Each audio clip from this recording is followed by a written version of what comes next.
कृषि में जड़ से लेन देन पूर्व से ही चल रहा है और आज भी चल रहा है। बासु भाई का व्यवहार भी नरेंद्र भाई जैसा भी है और वो पीढ़ी आज भी इस पीढ़ी के साथ हमारा व्यवहार है।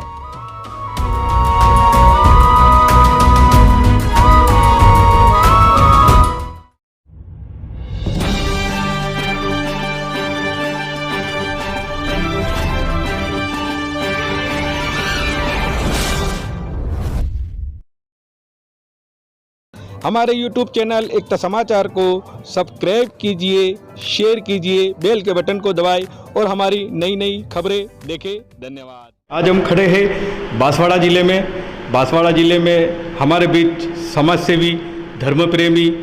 36 कौमों को साथ में लेकर चलने वाले ऐसे हमारे परमेश्वर जी मैडा, एक युवा जो बांसवाड़ा में अपनी अलग पहचान रखी है और जनजाति मोर्चा में जिलाध्यक्ष के पद पर विराजमान है। हम आपको रूबरू करवाएंगे, एकता समाचार के माध्यम से इनके जीवन के बारे में बताएंगे। आइए हम आपको ले चलते हैं बांसवाड़ा। सर, पहले तो एकता समाचार में आपका स्वागत है। बहुत बहुत धन्यवाद। सर बताइए, आज बांसवाड़ा में आपका हम फीडबैक लेने गया एकता समाचार के माध्यम से, तो सर बताइए, परिचय बताइए आपका। आपने मुझे आपके समाचार के इंटरव्यू के लायक समझा, उसके लिए मैं आपका बहुत बहुत आभार व्यक्त करता हूँ। एकता समाचार का भी मैं आभार व्यक्त करता हूँ। मैं परमेश्वर मैडा, जैसा कि आपने बताया कि इस बांसवाड़ा ज़िले के भारतीय जनता पार्टी के जनजाति मोर्चे के जिलाध्यक्ष के नाते में अभी अपना कार्य कर रहा हूँ। इससे पूर्व मैंने अपने विद्यार्थी काल में अपने तकनीकी शिक्षा के साथ साथ मैंने अखिल भारतीय विद्यार्थी परिषद का काम एक संघ के कार्यकर्ता के नाते मैंने प्रारंभ किया और निरंतर विद्यार्थी परिषद में काम करते करते जब मैंने लंबे समय तक जनजाति हमारे जो छात्र हैं उनके बीच में अपना जो प्रोफेशनल जो कोर्सेज चलते हैं उनके बीच में मेरा काम करने का अवसर रहा। पूरे राजस्थान में, पूरे देश भर के विविध जनजाति राज्यों में मेरा इस कार्यक्रम के माध्यम से इस प्रवास भी रहा। तो मैंने ये सब देखा कि भारतवर्ष में जो जो जनजाति समाज जिस जिस राज्य में विराजते हैं वहाँ के जनजाति छात्रों की और वहाँ के जनजाति समाज की स्थितियाँ क्या हैं, हमारे राजस्थान के जनजाति समाज की स्थिति क्या है और हमारे वागड़ बांसवाड़ा के जनजाति समाज की क्या स्थिति है। तब मैंने तय किया कि मैं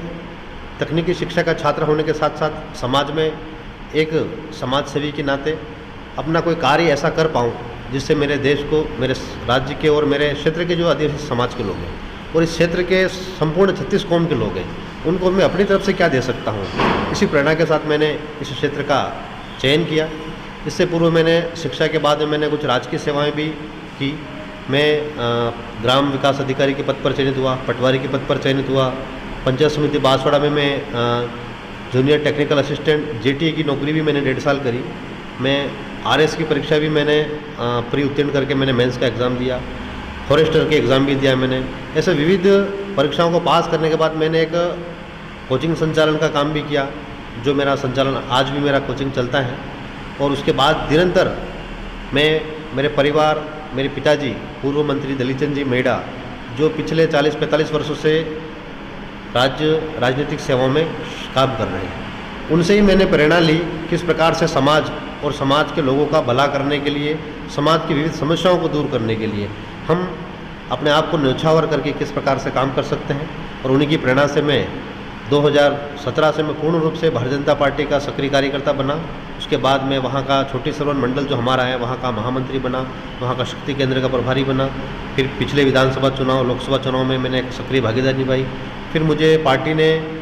मोदी जी के जन्मदिन पर सेवा सप्ताह ऐसे कोई कार्यक्रम है उसका डूंगरपुर का प्रभारी बनाया। और ऐसे ऐसे मैं धीरे धीरे संगठन में जो भी जिम्मेदारी मुझे दी गई उसको करते करते सन 2021 में मुझे जनजाति मोर्चा राजस्थान के प्रदेश अध्यक्ष जितेंद्र जी मीणा ने मुझे इस काबिल समझा कि मुझे बांसवाड़ा की जनजाति मोर्चा जिलाध्यक्ष की जिम्मेदारी थी। तब से आज तक 26 महीने हो चुके हैं मुझे। मैंने जिस दिन से पद अपना दायित्व मुझे मिला उस दिन से निरंतर मैं इस मोर्चे के लिए और पार्टी की मजबूती के लिए मैंने दिन रात एक करके अपना काम करने का प्रयास किया है और आम जनता के लोगों के बीच में जाने का मुझे अवसर मिला और जनता का अटूट प्रेम मुझे प्राप्त हो रहा है। सर, आप जनजाति मोर्चा के जिलाध्यक्ष रहे बांसवाड़ा से, तो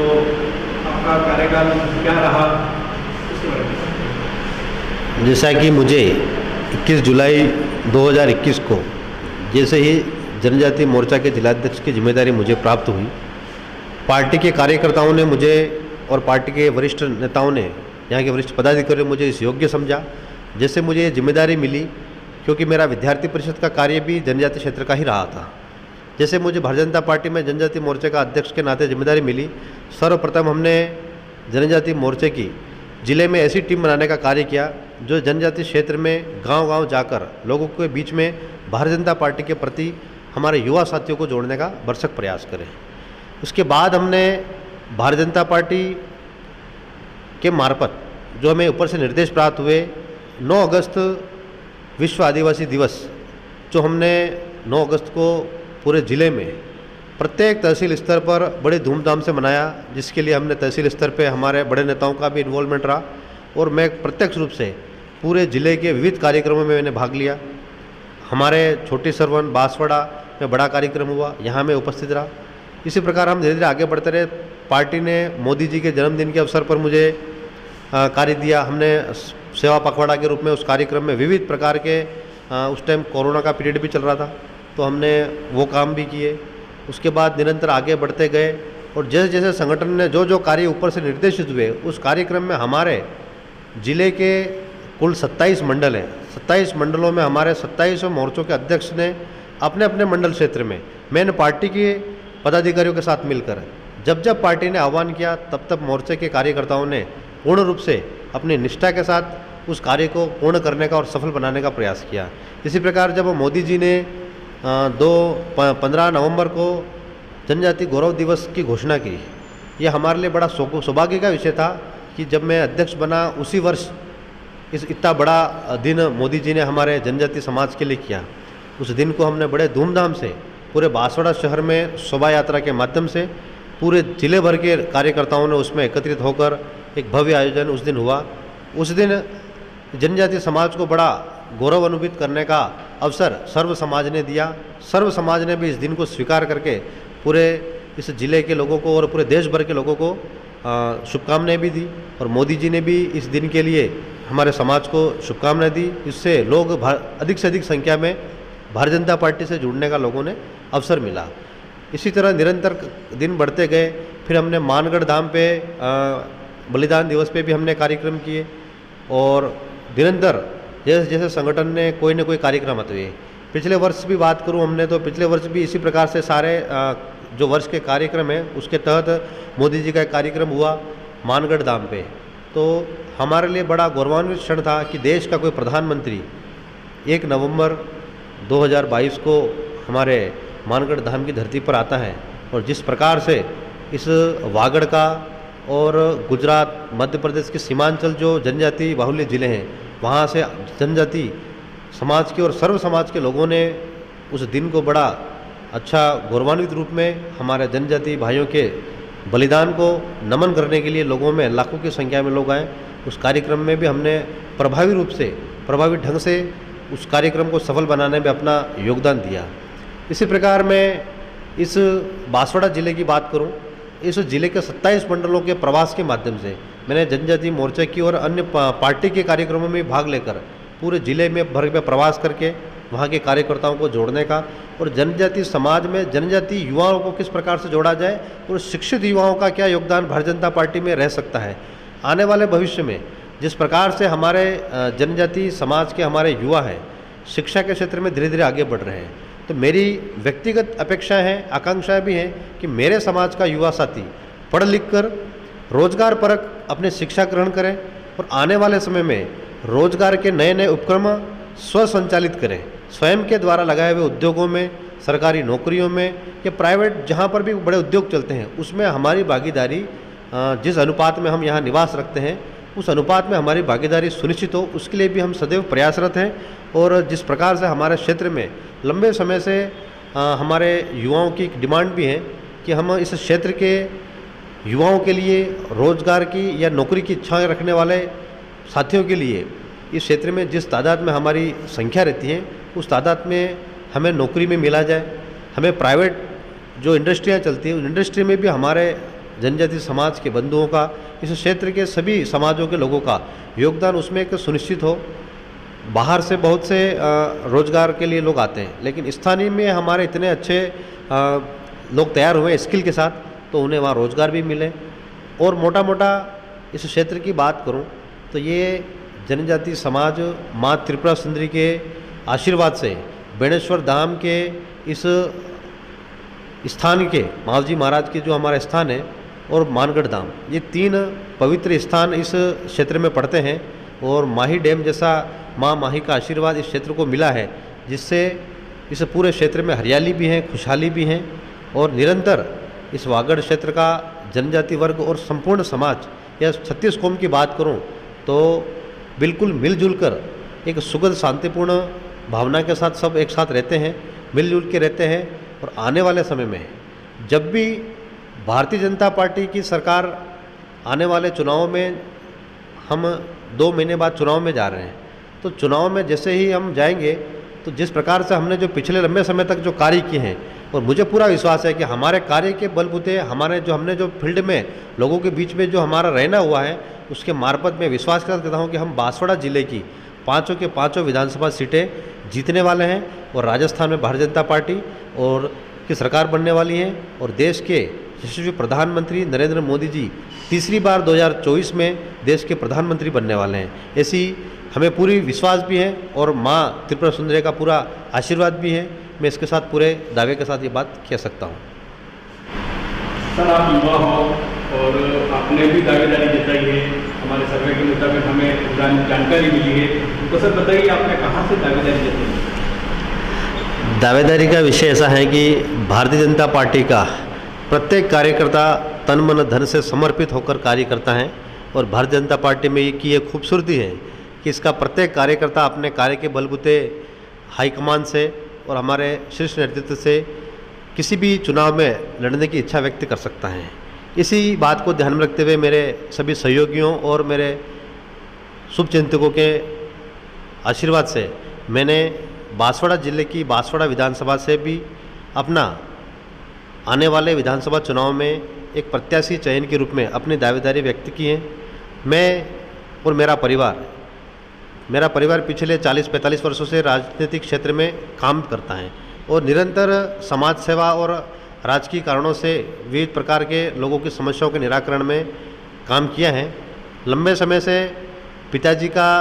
इस क्षेत्र में आम जन से जुड़ाव रहा है और उन्होंने जिस प्रकार से सेवा कार्य के माध्यम से आम लोगों को जो लाभ होने चाहिए उसको पूरा करने का काम किया है। जब से मैंने इस क्षेत्र में पिताजी के साथ मैंने बचपन से ही इस क्षेत्र को समझा भी है और कहीं ना कहीं हमारे क्षेत्र की आम जनता के काम को करने की इच्छा भी मैंने रखी है और मैंने प्रयास भी किया है कि मैं उनके कोई भी कार्य करने में उनका सहयोग कर सकूं। इसी के निमित्त बांसवाड़ा विधानसभा ऐसी विधानसभा है, बांसवाड़ा जिले की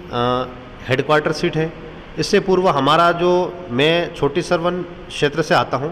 जो पूर्व में दानपुर विधानसभा क्षेत्र में आता था, लेकिन पिछले परिसीमन के बाद दानपुर विधानसभा क्षेत्र को विलोपित कर बांसवाड़ा विधानसभा में इसको समाहित किया गया। तब से आज तक लंबे समय से भारतीय जनता पार्टी में काम करने के बाद और विविध प्रकार के चुनावों में भारतीय जनता पार्टी ने अपने उम्मीदवार उतारे और कई उम्मीदवार हमारे जीते, विधायक रहे, मंत्री रहे, सांसद भी रहे। आज इस क्षेत्र की आकांक्षा है, अपेक्षा है कि एक समाज का उभरता हुआ हमारे युवाओं की अपेक्षा है कि हमारे साथ युवाओं के साथ उठ बैठने सकने वाला, उनके विषयों को जानने पहचानने वाला, जिस प्रकार से बात आज करी जाए तो शिक्षा के क्षेत्र की, तो आज का समय शिक्षा का क्षेत्र का प्रमुख वो है कि शिक्षा के माध्यम से ही इस क्षेत्र के विकास को किया जा सकता है। हम शिक्षा के माध्यम से ही रोजगार को तक जा सकते हैं। कृषि की बात करें चाहे अन्य चीज़ों की बात करें, शिक्षा इसका मुख्य केंद्र है। मेरी दावेदारी के पीछे का मेरा लक्ष्य है कि मैं इस क्षेत्र में पढ़ने वाले अध्ययनरत जो भी स्कूली छात्र हैं, कॉलेज के छात्र हैं, उनकी जो अपेक्षा हैं, उन अपेक्षाओं को स्थानीय स्तर पर निपटा कैसे जाएं। राजकीय सेवाओं में सभी को अवसर मिले ये बहुत आवश्यक नहीं है, क्योंकि गिनती के परसेंटेज राजकीय सेवाओं में होते हैं। लेकिन मेरा इस क्षेत्र में आने के पीछे का मकसद है कि इस क्षेत्र में रोजगार के ऐसे अवसर पैदा हो कि हमारे यहाँ का युवा रोजगार के लिए बाहर न जाकर इसी क्षेत्र में अच्छा रोज़गार उन्हें प्राप्त हो, उसके लिए हम अच्छी स्किल प्राप्त करें। मेरा मुख्य लक्ष्य इसी प्रकार का रहने वाला है कि जब मैं दावेदारी भी कर रहा हूं तो इसी लक्ष्य के साथ कर रहा हूं कि मेरे क्षेत्र के युवाओं को मैं शिक्षा के साथ साथ यहाँ के रोज़गार से जोड़ने का प्रयास करूँगा। सर, हमें जानकारी मिली है कि आपके क्षेत्र के लोग बाहर प्रवास करते हैं, कोई अहमदाबाद जाता है, कोई इंदौर जाता है, कोई बॉम्बे जाता है, तो बताइए आप युवा हो और युवाओं के लिए आप क्या करें? आज़ादी के 76 वर्ष पूर्ण होने के बाद भी ये वागड़ क्षेत्र रोज़गार के माध्यम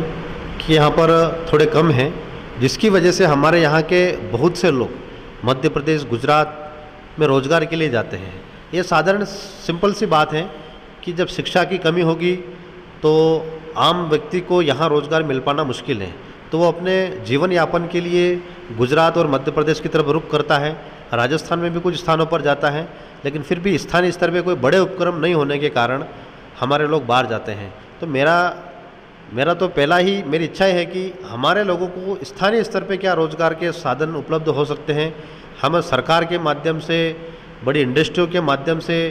हम सरकार की योजनाओं के माध्यम से हम क्या प्रयास कर सकते हैं कि स्थानीय स्तर पे अधिकतम लोगों को रोज़गार मिले,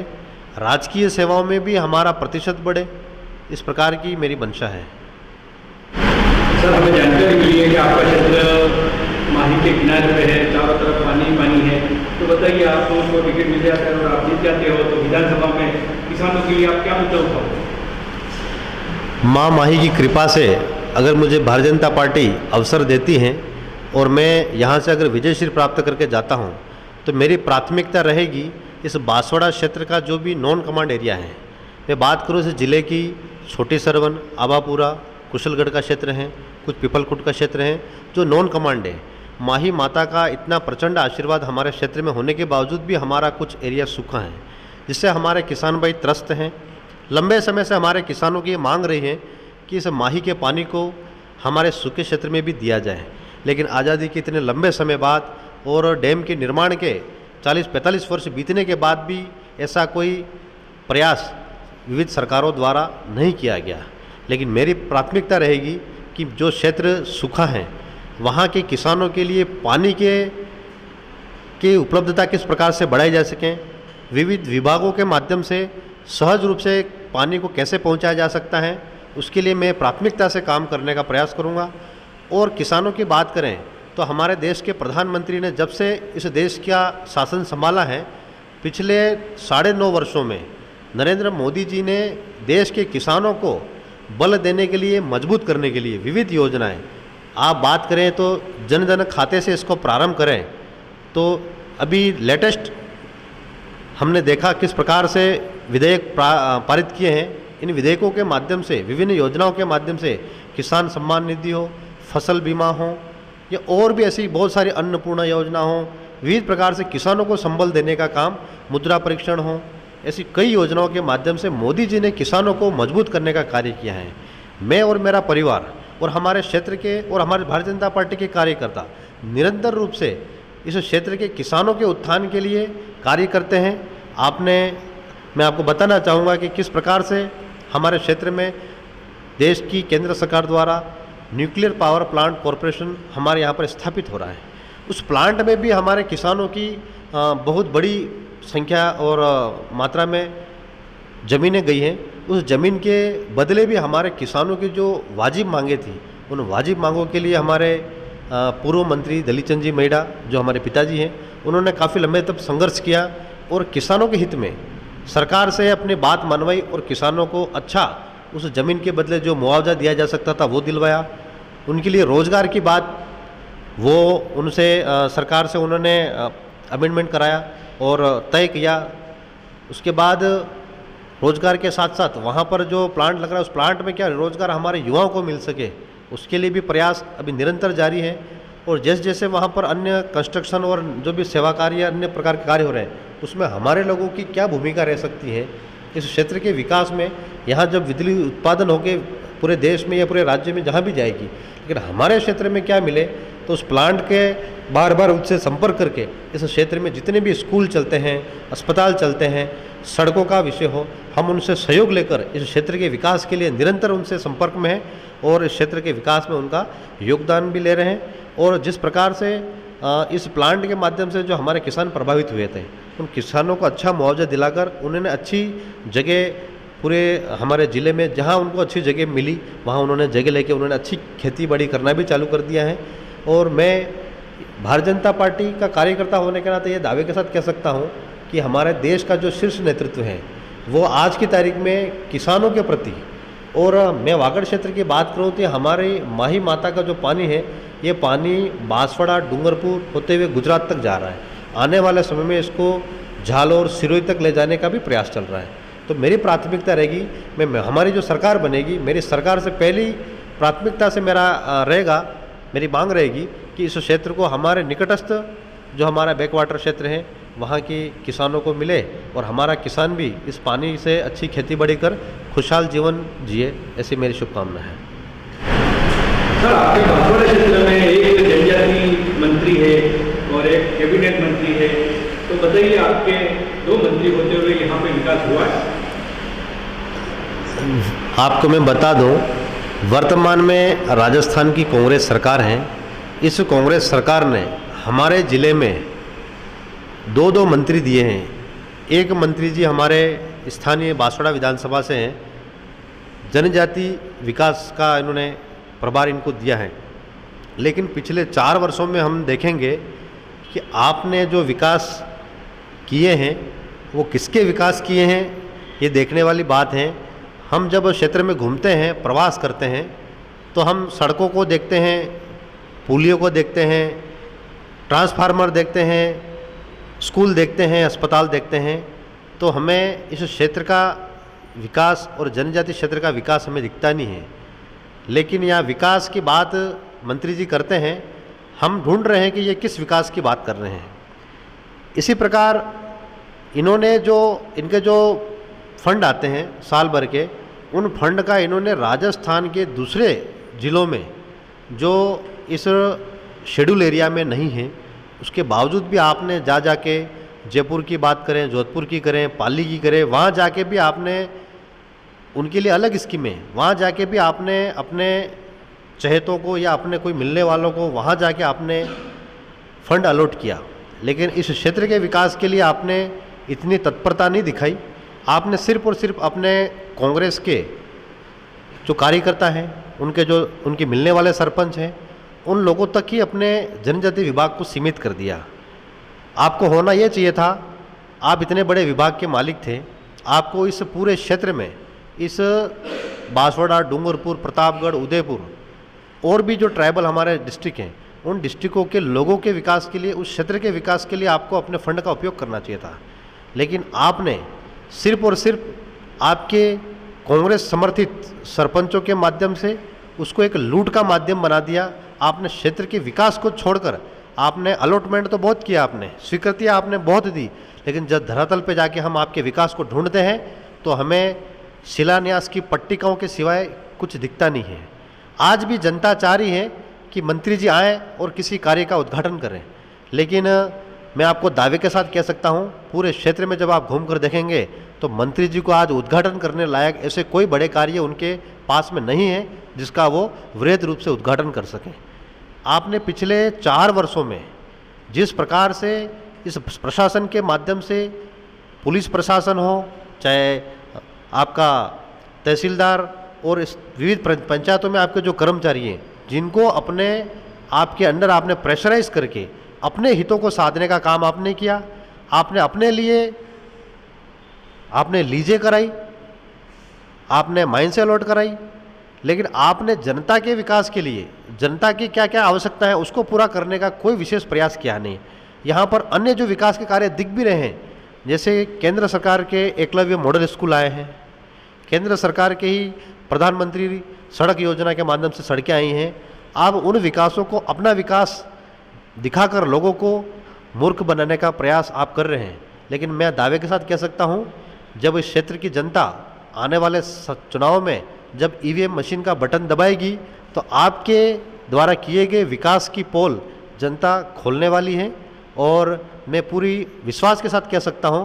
कि जनता इनकी जमानत जब्त करने वाली है। इसी तरह हमारे ज़िले में दूसरे मंत्री जी हैं, महेंद्रजीत सिंह जी मालविया, अब जल संसाधन मंत्री हैं। पूरे राज्य का जल का इतना बड़ा प्रभार होने के बावजूद आपके होम जिला बांसवाड़ा जिले के ही कुछ ऐसी तहसीलें हैं जो आज़ादी से अब तक पानी के लिए तरस रही हैं। आपके पास इतना बड़ा विभाग होते हुए भी आपने उस क्षेत्रों में पानी पहुंचाने की कोई प्रॉपर योजना नहीं बनाई। इससे ये जाहिर होता है आप सिर्फ और सिर्फ अपने परिवार का अपना मामला सेट करने के लिए आप मंत्री बने। आपने अपने ही क्षेत्र में, आपका क्षेत्र बागीदुरा पड़ता है, आपने वहाँ पूर्व में भी उस क्षेत्र में नहरों का काम है, लेकिन उन्हीं नहरों को आपने फिर से जीर्णोद्धार और उसी के माध्यम से पूरा फंड जो केंद्र सरकार से हमारे केंद्रीय जल शक्ति मंत्री गजेंद्र सिंह जी शेखावत जब बांसवाड़ा आए थे, उन्होंने 10,000 करोड़ का बजट उनको देने का बात कही और इतने सारा बजट आने के बाद भी आपने 3,000 करोड़ की जो सैंक्शन यहाँ निकाली वो पूरी सैंक्शनें पुरानी जो नहरें हैं उन्हीं में ही लिपापोती कर पूरे बजट को निगलने का काम आपने किया है। वास्तव में उस बजट का आपने नई नहरों के निर्माण में और जो नोट कमांड एरिया है उस तक पानी पहुँचाने में आपने कोई बड़ा योगदान नहीं दिया है। आपका ध्यान सिर्फ और सिर्फ इस क्षेत्र के जनजाति लोगों को, इस क्षेत्र के आम 36 कौम के लोगों को बरगलाने का, मूर्ख बनाने का और उन्हें अपने साथ अपने जाल में फंसाए रखने का कार्य किया है। इसीलिए मैं आपको चेतावनी देता हूं कि आपकी सरकार जिस प्रकार से आप दोनों मंत्रियों ने मिलकर इस स्वागढ़ क्षेत्र का जो इतना बड़ा अवसर आपके पास था कि आप चाहे जैसा विकास कर सकते थे, लेकिन आपने उसको गंभीरता से नहीं लिया। आने वाले चुनावों में इस पूरे क्षेत्र की जनता कांग्रेस सरकार और आप दोनों मंत्री और आपके जो चहेते विधायक हैं, आपके सरपंच हैं, उन सबको धरातल दिखाने जा रही हैं। आने वाले समय में इस क्षेत्र की जनता ने मन बना लिया है कि हमारे देश के प्रधानमंत्री जी नरेंद्र मोदी जी के नेतृत्व में इस राजस्थान में पूर्व में वसुंधरा जी सरकार द्वारा जो विकास कार्य किए गए उसको जनता आज तक भूली नहीं है और उन विकास के बलबूते आने वाले समय में भारतीय जनता पार्टी राजस्थान की 200 में से 150 सीटें विजय होने वाली हैं और प्रचंड बहुमत से राजस्थान में हमारी सरकार बनने वाली है। सर, अभी राजस्थान सरकार फूड पैकेट बांट रही है, मोबाइल बांट रही है और ना जाने कितनी घोषणाएं कर रहे हैं, तो इसके बारे में आप क्या कहोगे? मैं आपको बता देना चाहता हूं, जब 2018 में विधानसभा चुनाव हो रहे थे, कांग्रेस सरकार के उनके नेता जब राजस्थान में आते हैं और हमारे राज्य के किसानों और युवाओं को जिस प्रकार से किसानों को कर्जा माफ़ी और युवाओं को बेरोजगारी भत्ता देने के नाम पर उन्होंने जो वादे किए थे, हम आज तक इंतज़ार कर रहे हैं कि वो वादे कब पूरे होंगे। सरकार उन वादों को दरकिनार कर हमारी आम जनता को किस प्रकार से बेवकूफ़ और मूर्ख बनाने का काम निरंतर कर रही है। आपने देखा होगा कि पिछले 4 वर्षों में सरकार ने कोई ऐसा कोई बड़ा प्रयास किया नहीं, लेकिन हम पिछले 6 महीने से देख रहे हैं हमारे प्रदेश के मुखिया गहलोत साहब अपनी मार्केटिंग में इतने ज़बरदस्त व्यस्त हैं कि वो भूल गए हैं कि मैं किसी प्रदेश का मुख्यमंत्री हूँ, मेरी मॉरल ड्यूटी क्या है, मेरी इस जनता की प्रति जवाबदेही क्या है। वो अपने सरकार के मंत्रियों विधायकों को खुली लूट की छूट देकर अपने आप की लॉन्चिंग में लगे हुए हैं। पूरे प्रदेश में आप जब भी आप 50 मीटर 100 मीटर पे आप नज़र घुमाएंगे तो आपको उनके पोस्टर होर्डिंग के अलावा कुछ दिखाई नहीं देगा। आपने देखा कि 4.5 वर्षों तक आपने कोई जनता को पेट्रोल, डीजल, खाद्यान्न सामग्री और अन्य चीज़ों में आपको राहत नहीं दी, लेकिन आपने राहत कैंप के नाम पर अरबों रुपए की बर्बादी प्रदेश के हमारे खजाने से करी है। आपने हमारे प्रदेश की जनता को, इस क्षेत्र की जनता को, बांसवाड़ा की जनता को आपने घंटों लाइनों में खड़ा किया है। भरी धूप में आपके यहाँ लाइनों में खड़े रहने से काफ़ी लोगों के स्वास्थ्य पर बुरा असर भी पड़ा है। उसके बाद भी आप बाज नहीं आ रहे। आपने फिर से मुफ्त फूड पैकेज बांटने के लिए आपने स्कीम चलाई, आपने फ्री मोबाइल बांटने के लिए स्कीम चलाई, लेकिन आप सिर्फ रोज़ लोगों को घर से निकलकर अपने जो भी स्थान आपने तय किए हैं, अपने कैंप लगाए, उन कैंपों में लाइन लगाने के अलावा आप कुछ कर नहीं रहे हो। आपके द्वारा दिए जा रहे मोबाइल, आप उनसे सारे डॉक्यूमेंट्स ले रहे हो, आप उनसे उनके अकाउंट में पैसे डालने की बात कर रहे हो। आपने जो मोबाइल दिए हैं, उन मोबाइलों की क्वालिटी क्या है वो आप और हम सब जानते हैं। हमने बहुत सी महिला से जाकर इस पूरे क्षेत्र में जानकारी ली है और हमने उन मोबाइलों की क्वालिटी भी देखी है। आपने बड़ी कंपनियों से डील करके बिल्कुल घटिया क्वालिटी के मोबाइल बनाए हैं। इन मोबाइलों की दुर्गति देखो आप, चार्ज करते हुए मोबाइलों में विस्फोट हो रहा है, किसी घर में बच्चा खेलते हुए उसके हाथ में विस्फोट हो रहा है,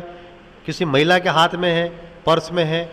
बड़े बड़े मोबाइलों में विस्फोट हो रहा है। आने वाले समय में इन मोबाइलों की वजह से मेरे प्रदेश की हमारी माता बहनों के स्वास्थ्य कारणों में बहुत सा नुकसान भी होने वाला है, क्योंकि आपके द्वारा दिए गए मोबाइल बिल्कुल घटिया किस्म के हैं। आपके प्रशासनिक अधिकारी, आपके शिक्षक, आपके हॉस्टल वार्डन, आपने पूरी पंचायत बॉडी को इन फ्री की स्कीमों में लोगों को उलझा करके जो वास्तविक जो काम जो पंचायतों में होने चाहिए थे वो नहीं करने देने का काम भी आप कर रहे हैं। आप फूड पैकेटों की बात करें, आप जो सामान दे रहे हो उनको टुकड़ों टुकड़ों में दे रहे हो। गेहूँ केंद्र सरकार से आ रहे हैं,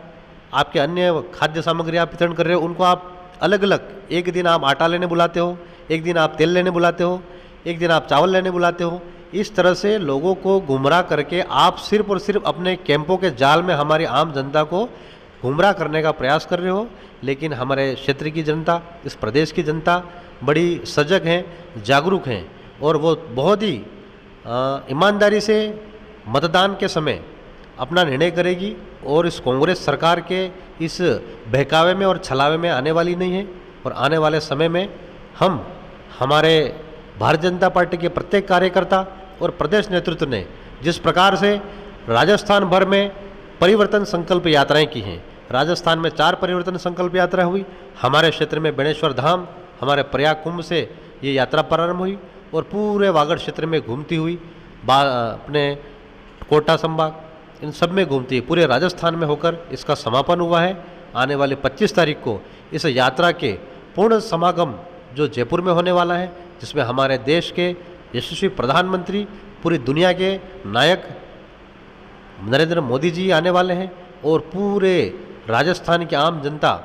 उनको सुनने के लिए वहाँ जाने वाली है। और उसी दिन तय हो जाएगा कि राजस्थान में भारतीय जनता पार्टी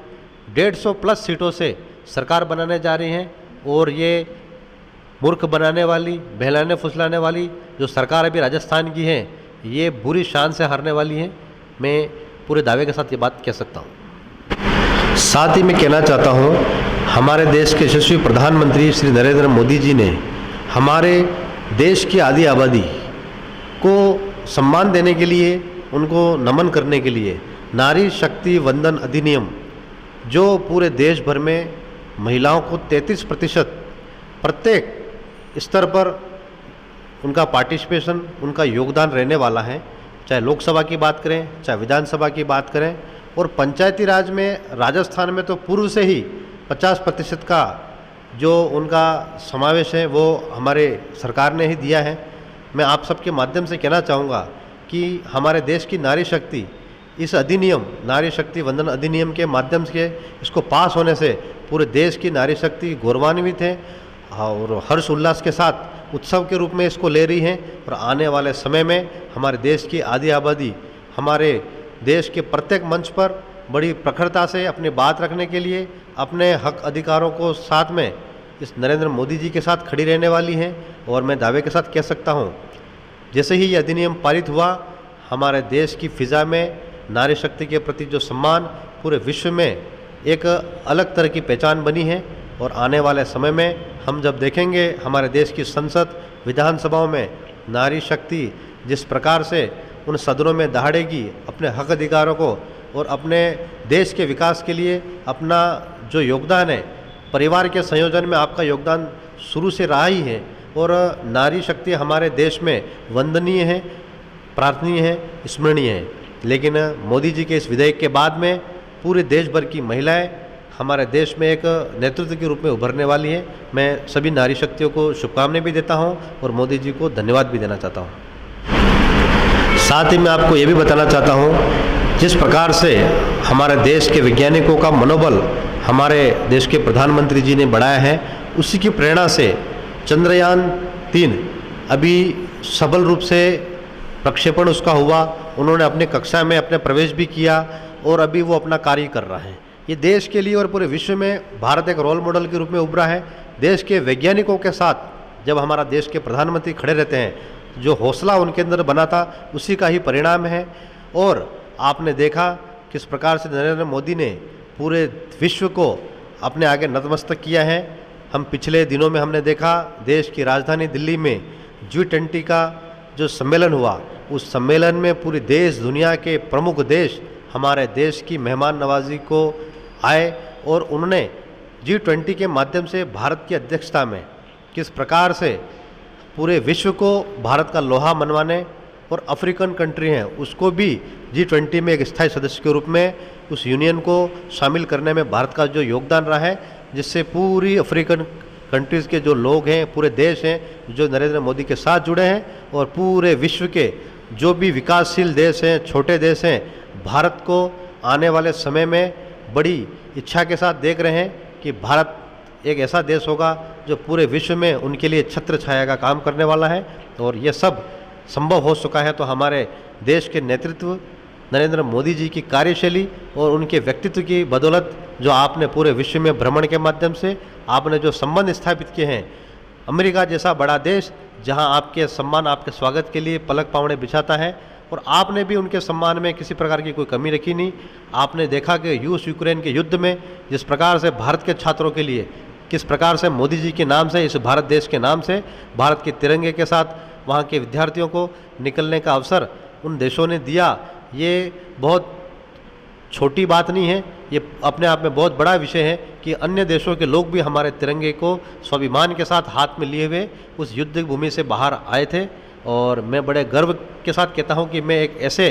भारत देश में निवास हूँ, इस देश में मेरा जन्म हुआ है और इस मेरे इस जीवन काल में, मेरे इस छोटी सी युवा उम्र में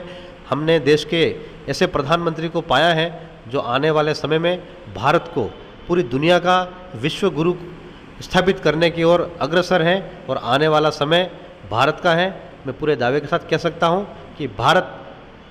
पूरा सनातनी देश है, सनातन धर्म को मानने वाला है। यहाँ पर विविध प्रकार की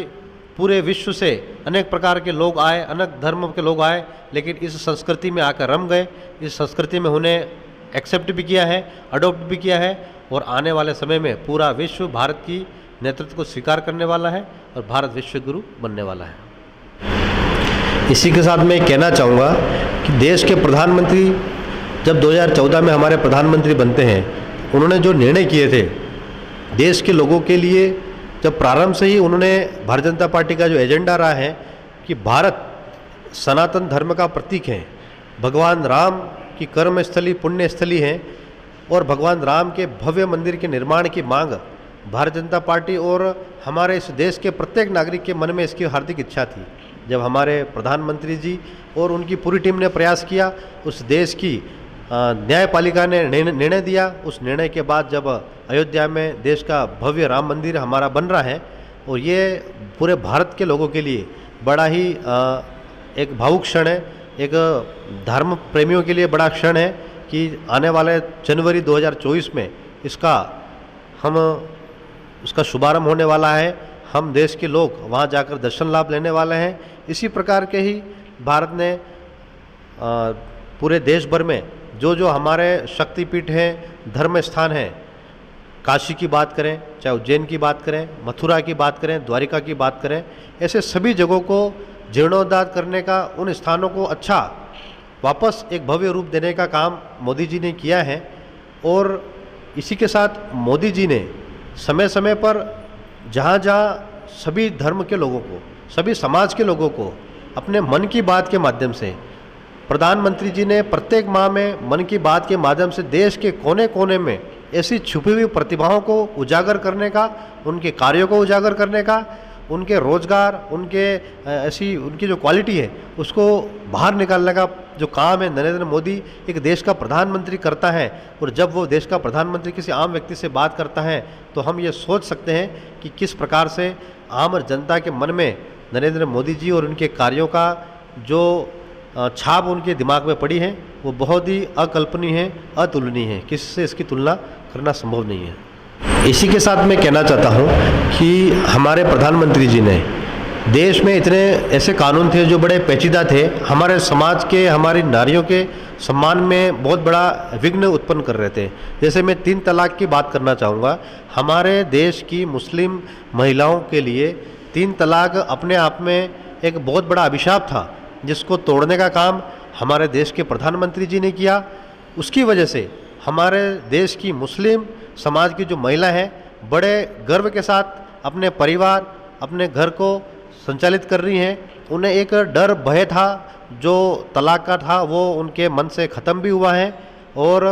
बड़ी तादाद में मुस्लिम महिलाएं भी मोदी जी के साथ जुड़ी हैं, भारतीय जनता पार्टी के साथ जुड़ी हैं। और आने वाले समय में इन कानूनों की बदौलत उनके सम्मान में, उनके समाज में सबका सम्मान भी बढ़ा है। इसी के साथ में 370 की बात करूं, जिस प्रकार से देश में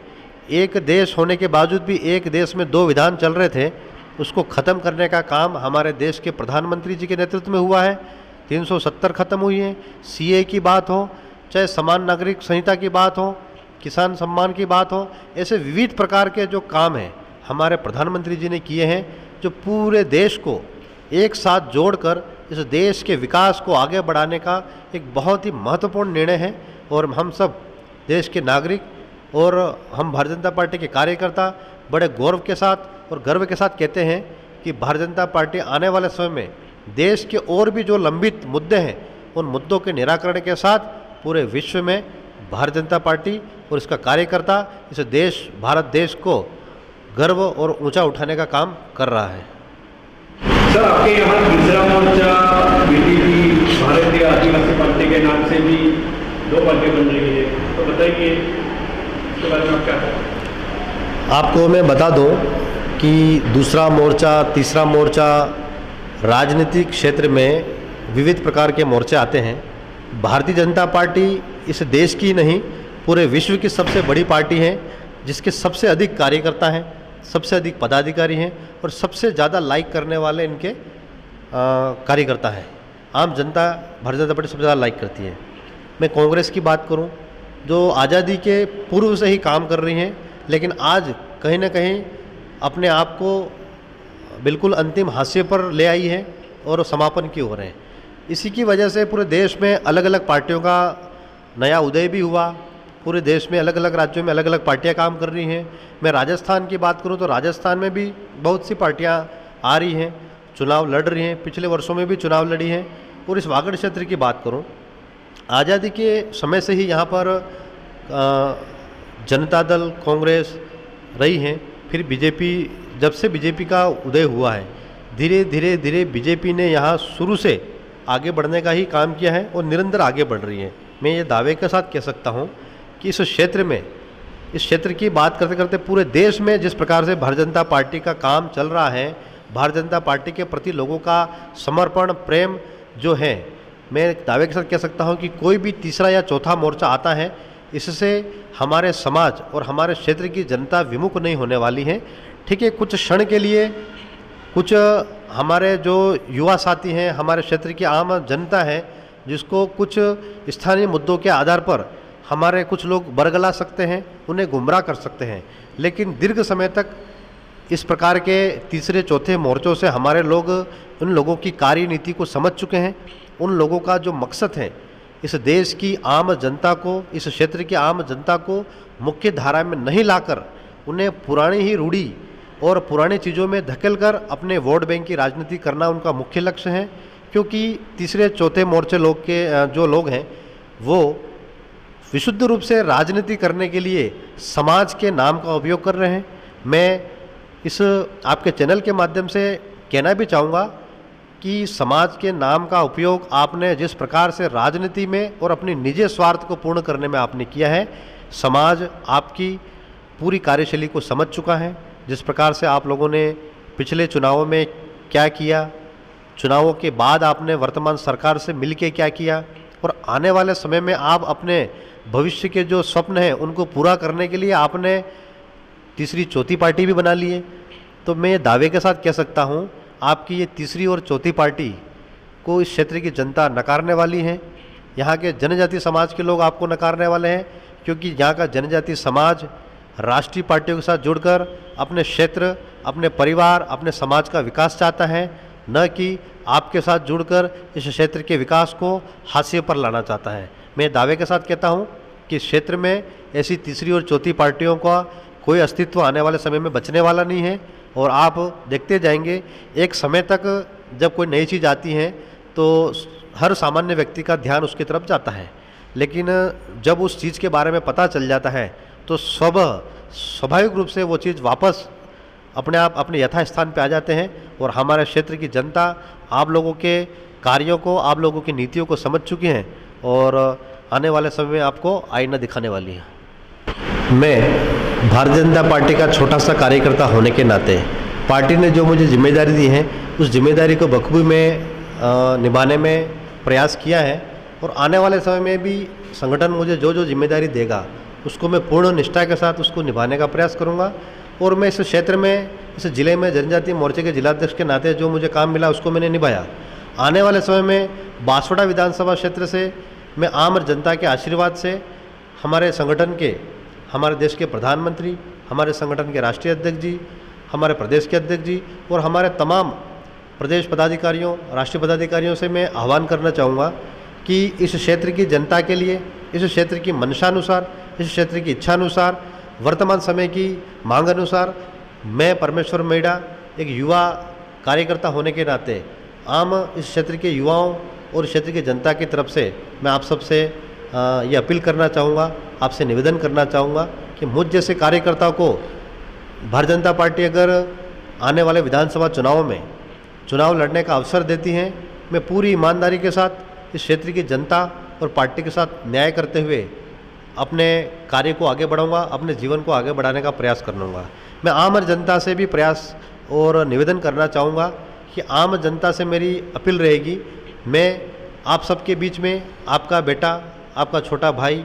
समझ के आप मुझे आशीर्वाद देंगे और मैं आपके ही आशीर्वाद से इस क्षेत्र के आम जनता का, इस क्षेत्र के विकास कार्यों को गति देने का काम, इस क्षेत्र के लोगों के रोजगार के लिए, शिक्षा के लिए, स्वास्थ्य के लिए, अन्य सभी तमाम चीज़ों के लिए जो इस क्षेत्र के लिए आवश्यक है उसको करने का मैं पूर्ण प्रयास करूंगा। आप सभी माँ माही और माता के आशीर्वाद से मैं इस कार्य के योग्य अगर मैं बन पा रहा हूं तो मैं मेरे सभी वरिष्ठों के आशीर्वाद से आपसे आह्वान करना चाहूँगा कि मुझे उस योग्य और मुझे ऐसी जिम्मेदारी दी जाए जो मैं इस क्षेत्र की जनता की सेवा कर सकूँ। एकता समाचार का मैं धन्यवाद करना चाहूँगा, जिस प्रकार से आपने इस पूरे क्षेत्र में घूम कर प्रवास के माध्यम से इस क्षेत्र की आम जनता को आपके चैनल से जोड़ने का आपने प्रयास किया है। और आपके चैनल से मुझे एक ऐसा अवसर मिला आपके सामने रूबरू होने का, मुझे अपनी बात रखने का, मेरे क्षेत्र की बात रखने का, मेरे ज़िले की बात रखने का, हमारी भारतीय जनता पार्टी की बात रखने का अवसर मिला। मैं आपका बहुत बहुत धन्यवाद देना चाहूँगा कि आपके माध्यम से जो आपसे जुड़ी हुई लगभग 50,000 से भी ज़्यादा लोगों की आपकी जो फ्रेंड फॉलोइंग है उन लोगों तक मेरा विषय जाएगा। और मैं दावे के साथ कह सकता हूँ आपके चैनल के माध्यम से इस आम जनता का और मेरा विषय आगे तक पहुँचेगा। और आपका चैनल का जो काम है वो हमने देखा है कि और आपके चैनल को हम निरंतर फॉलो भी करते हैं कि किस प्रकार से आप क्षेत्र की पूरी समस्याओं को समय समय पर उजागर करते हैं, क्षेत्र की जो मांगों को उजागर करते हैं और उसको पूर्ण करने पर धन्यवाद ज्ञापित भी करते हैं। बहुत बहुत धन्यवाद आपका।